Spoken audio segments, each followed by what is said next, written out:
There we go. Good morning, everybody. I hope you've had a wonderful morning so far. And I'm so excited this morning that I have the wonderful Sarah Marshall here with us from Visionary Recruitment. So she is the talent acquisition specialist, not a recruiter.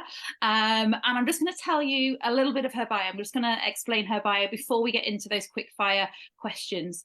So remember, this is a masterclass mini. It's a short, fast-paced Q&A between Antoinette, myself, and the lovely Sarah, so you can get an insight into the wonderful work that she does and how she can potentially help your business. So Sarah's mission is to empower your business with the people who will drive your success. Boom, love that.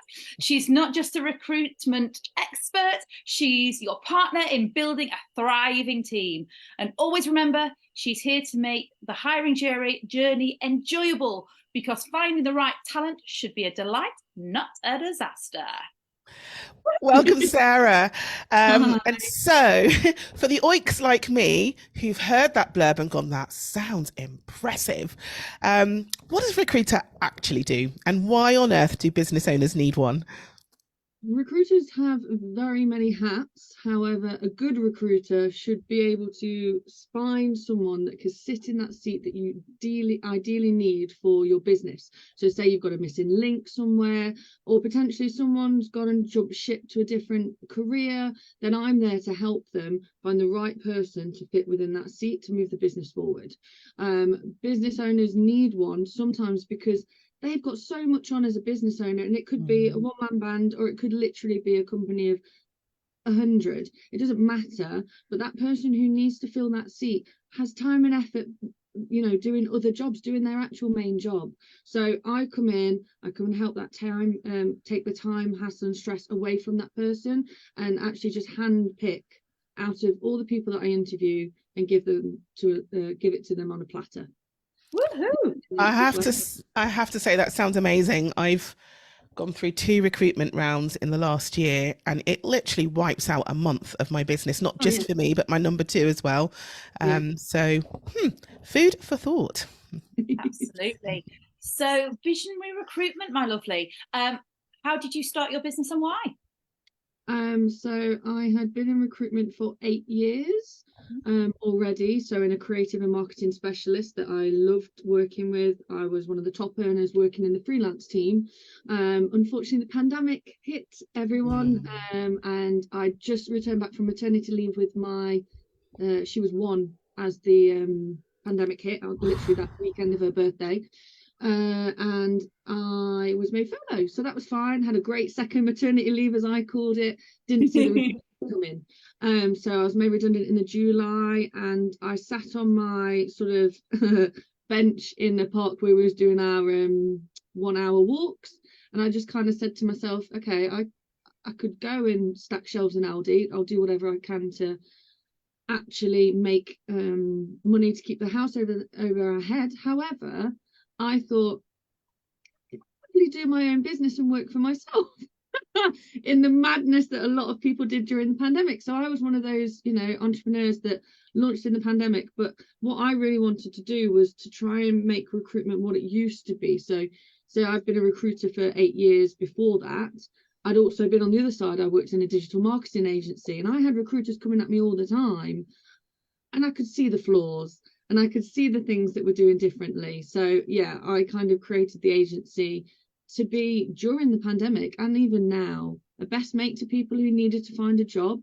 Because I don't mind. I love talking to people. People are my favorite. I could people all day. And I just think that if someone can actually talk and find the aspirations and desires and dreams that someone wants to do, instead of just going, oh, this is a piece of paper, this is what they do, here you go, client, see if it will stick. It's a much better service. Nice.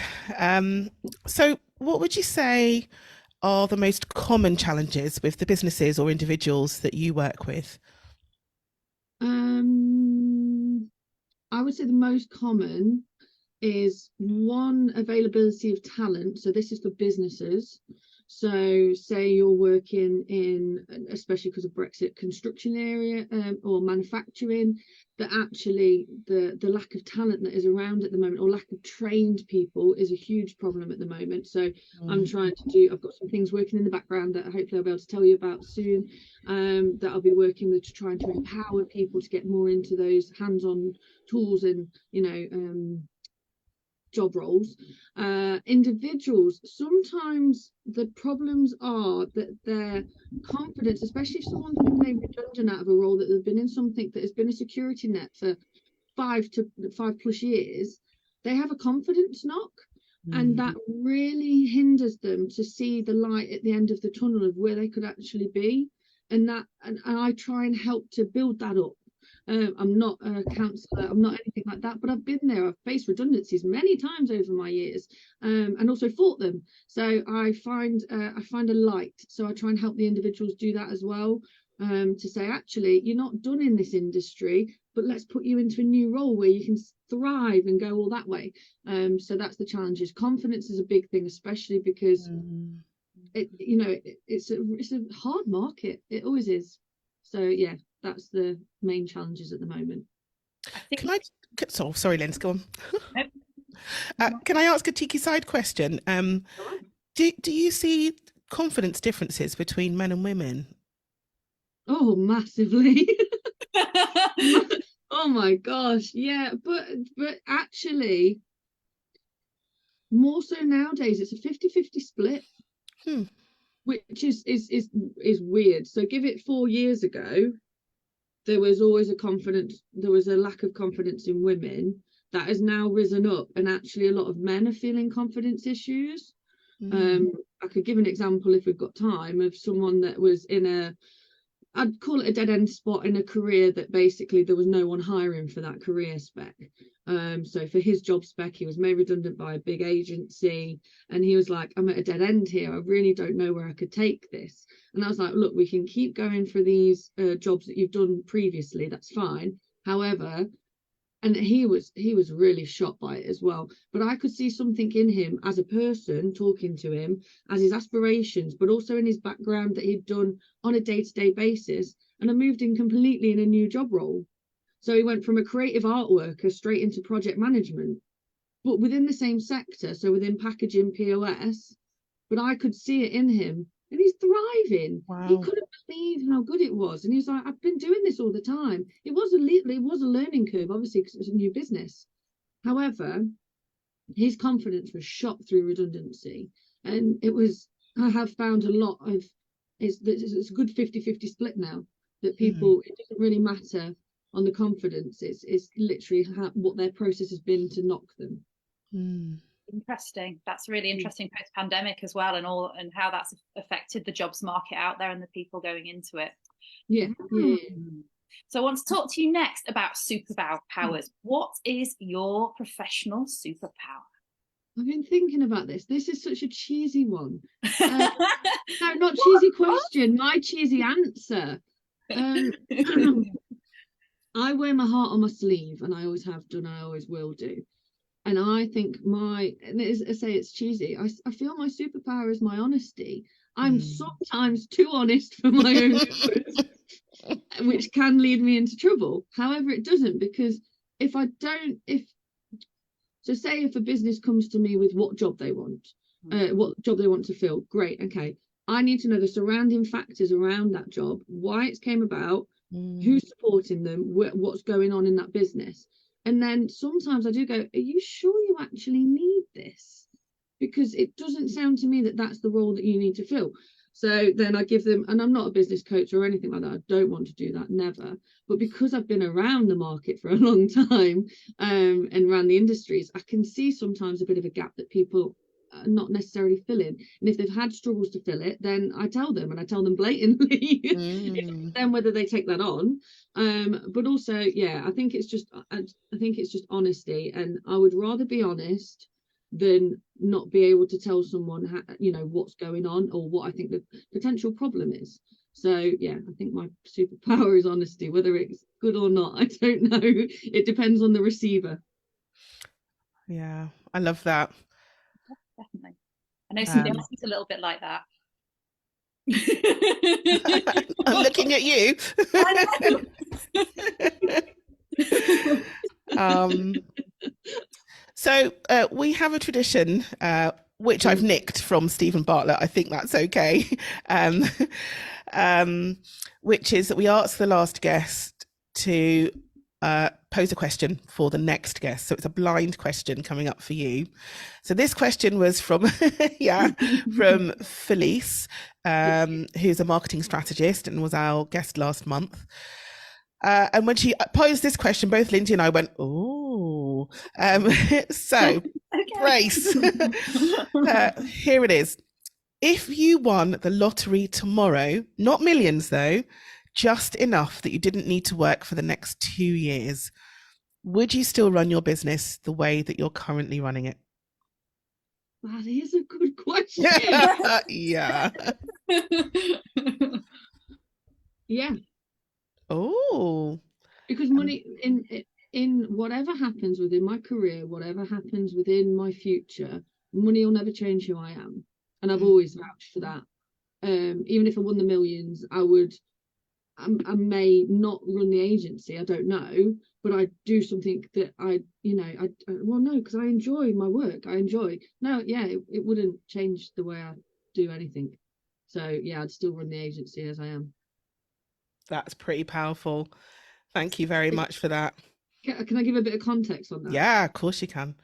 Because no matter, like I said, no matter the journey of the business, it'll always be me.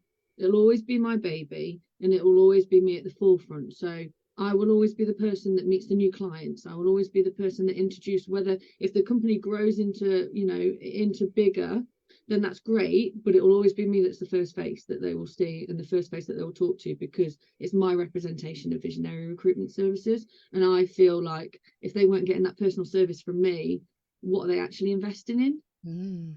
So yeah, I'd still run exactly the same. I might take a little bit of a dabble of getting someone on and going, "Whoa, I can have someone to do things." But yeah, that's the only thing I'd change. You are a better woman than me.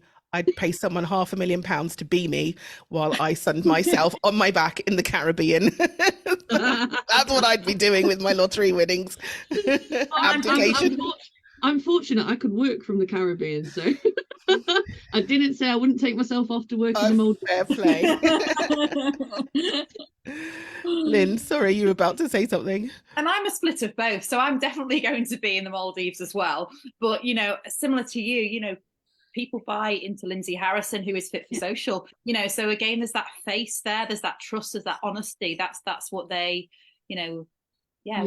what their purchase is, and it's how to kind of structure that and move forward. And obviously now I have a team, so things are moving in that way, but it's keeping that balance. So I get it completely. I would equally be somewhere nice and hot and sunny and lovely. You can remote work quite easily, generally everywhere. So especially now post pandemic, it's the only thing that's kind of good about it, I suppose, that's come from it. Whether employers like that or not, that's another business challenge. There you go, hybrid working. That's a subject I don't get involved in. If you do it, you do it. If you don't, you don't. Fine. I like that. Okay. No nonsense, definitely. Well, it's been an absolute pleasure to have you this morning, Sarah. Thank you for giving up your time and sharing your expertise with us and all the rest of the people in the tribe. As we said at the beginning, it's a mini, so we would love to have you back in the future, definitely, when we have the longer extended versions of this, so we can actually do some Q&A with people in the audience potentially. So thank you for giving up your time this morning, and have a wonderful day. It's been a joy. Thank you for having me. Take care. Bye, everyone.